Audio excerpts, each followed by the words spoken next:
Update. Am I the a-hole for refusing to help my parents care for my son who they adopted? Original post. I am an oops baby. My parents had me when they were in their early 40s. I got pregnant while I was in university. I probably can't write here why I didn't want it, but suffice to say I didn't have a choice in the matter. I wanted to not be pregnant, but my parents said they would cut off all aid to me if I did that. So I carried it to term. Then I wanted to put the child up for adoption or drop him at a fire station or something. I was not in a good place. My parents insisted on adopting him, so he is legally my brother. I do not hate him, but he is a reminder of something terrible that happened to me. I now go back home as little as possible, maybe 2 days a year. I've graduated and I have a life far away from my parents. My brother is 12 now and he is not well behaved. My parents are now in their 70s and are having a crappy retirement. They have to dedicate all their time to him. They can't take the vacations they planned. They won't downsize to a condo, so they still have yard work and other responsibilities that he will not help with. None of my actual siblings will watch him to give them a break. They reached out to me for help. I said no. I said that he's their son and their responsibility. They think I'm being cruel for forcing them to do everything after they helped me so much. It took everything I had in me not to curse them out. Some of my relatives have reached out to me to ask why I refused to help fix the mess I made. Them, I curse out and block. None of them helped me when I was pregnant against my will. The biological father is on the registry and cannot be near kids before you ask. Now for the top comments before reading the update. So they adopted him thinking you'd come around eventually and be the mother? Well, they messed up and now have to live with the consequences they helped create. When OP constantly, during and after the pregnancy, said that she wanted nothing to do with that kid due to terrible biological circumstances. OP wanted nothing to do with the POS who hurt her. They made her give birth to that person's child, and they legally adopted him when she wanted to place him elsewhere, away from her. Thus, that is their child to raise, not OP's. I'm so sorry for what happened to you, and I'm doubly pissed at what your parents made you endure against your will. Your parents adopted and raised your brother to be the little lazy tyrant he is, probably feeling sorry for him, and now they're having to deal with what they've sown. You're not the a-hole. This is your brother, and from your description, you do not live close enough to your parents to provide help even if you wanted to. It's time for your siblings to step up. The next time they mention this is your mess, remind them that you were the victim 3 times over. By your assailant, by your parents who threatened to stop funding your college education if you chose to terminate or use the safe haven law, and then by your parents again by adopting the child, making it too emotionally traumatic to return home. As a psychiatrist who works with traumatized adults, I sincerely hope you have sought counseling, and I would honestly encourage going low to no contact with your siblings to help lessen your trauma. Thank you. I am in therapy and have been for a long time. First at my college, then through a victims fund, and now on my own. I am not okay yet. I'll probably never be okay with what happened, but I'm getting better. What you survived is primarily a nervous system injury. This is why the symptoms are so persistent and pervasive. You can definitely get better. I will say neurobiology is far ahead in understanding trauma and effective treatments. Start researching. Therapy is important support. Nervous system treatments are curative. I was conceived in rape. They should have let you adopt the baby out, period. I am so sorry they didn't do that, and I am so sorry you had this experience. Under the circumstances, not the a-hole. The fact that your siblings won't help says a lot. I feel bad for you and for the boy, but this is not your fault. My oldest brother is already a grandfather. He doesn't want a 12-year-old. Now for the update. Thank you all for finally giving me the motivation to tell my story to my family and to cut ties with my parents. I did as many of you suggested, and I wrote everything out. I explained that I had been violently assaulted and raped, that my parents, who were my only support, told me they would kick me out, stop paying for my education, and remove me from their health insurance if I took Plan B. I further explained that when I found out I was pregnant from the ordeal, they once again coerced me in the same way into carrying the fetus to term, and how they insisted on adopting him after I stated that I never wanted to see him again. I wanted him put up for a closed adoption, but they would not relent. I then added pictures of me from the hospital, blood, bruises, missing teeth, a shattered face, everything. I also included a recent picture of myself with my orbital prosthesis removed so everyone could see the permanent damage. I posted everything to the family group chat. I included that I now consider the matter closed and have decided to completely cut myself off from all of them. It was my New Year's gift to myself and my mental health. I have received messages and emails from family members using unknown numbers and addresses, telling me that they didn't know about all of this and that they are sorry. I blocked those news sources. I'm just done. I honestly did not have the strength to do this until you all gave it to me. Thank you. So 13 years ago, you were so violently assaulted and beaten that you lost an eye, yet none of your relatives knew about it? My parents told everyone I was in a car accident. I can't believe they wouldn't even let you take a plan B.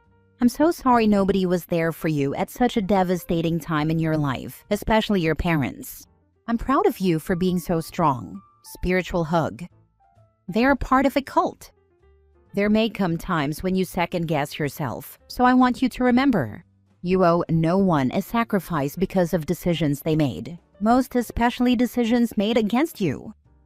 OP's parents gambled, hoping the mom gene would kick in, and there'd be a happy ending and they'd all go to church together. Next story. Am I the a-hole for how I reacted when I found out my husband used some of my son's treatment money to buy a Christmas present for my stepson? It's a long story, but I'll try my best to make it short. My son Jamie, 16, has been having medical issues for a few months now. Without revealing too much information for privacy reasons, the treatment involves monthly payments. I have a decent paying job, not high paying but good enough, and I've been using my money to pay for his treatment. My husband has not contributed to it, but he's been handling everything else, like groceries and bills. I have an 18-year-old stepson, Louis. He's the type who likes expensive gifts, and his father has always gotten him something big for birthdays and holidays. For his birthday, he got him a new car. For Christmas, he wanted a motorbike. You know, one of those expensive ones. He told his dad about it at the beginning of 2025 so he could save money to buy it. My husband was determined to get it, especially since Louis was going to leave for college. I wasn't concerned because it didn't affect our budget. However, when Jamie got sick, things changed. My husband said he couldn't save money anymore since he now had to pay for everything while I handled the treatment payments. For context, we have a shared account. He complained about not being able to get Louis the gift he wanted for Christmas and was low-key blaming me. But I brushed it off. I was focused on my son and didn't need drama. I was surprised to find out that he did manage to buy Louis the motorbike. I asked where he got the money, and he said he borrowed it from friends. I believed him. Then I checked the account and found that $2,000 had been withdrawn. I knew. I just knew. I confronted him and absolutely went off on him, calling him a few choice words that I'm not proud to mention here. I told him he should be ashamed of himself for what he did, especially since Jamie needs the money for treatment. He defended himself, saying he'd been helping a lot and taking care of everything, so he was just as affected by Jamie's illness as I was. He also said that he had been saving money, but had to spend it on extra things after I stopped contributing. I yelled at him, called him selfish, and told him to leave. He then tried to call Louis and managed to spin it into, "Your stepmom was angry because I got you the motorbike," basically driving a wedge between me and Louis. I haven't talked to Louis since then, and he's clearly mad at me. His father has been staying in a rental for days now. I feel completely devastated. I don't know if I handled this properly. He keeps talking about how much he sacrificed and how I've been treating him like crap. Stepson has a car but needs a motorbike? I think he's a spoiled brat. You're absolutely right, but I didn't want to mention this because my husband would have twisted it and said that I don't want Louis to get a nice gift.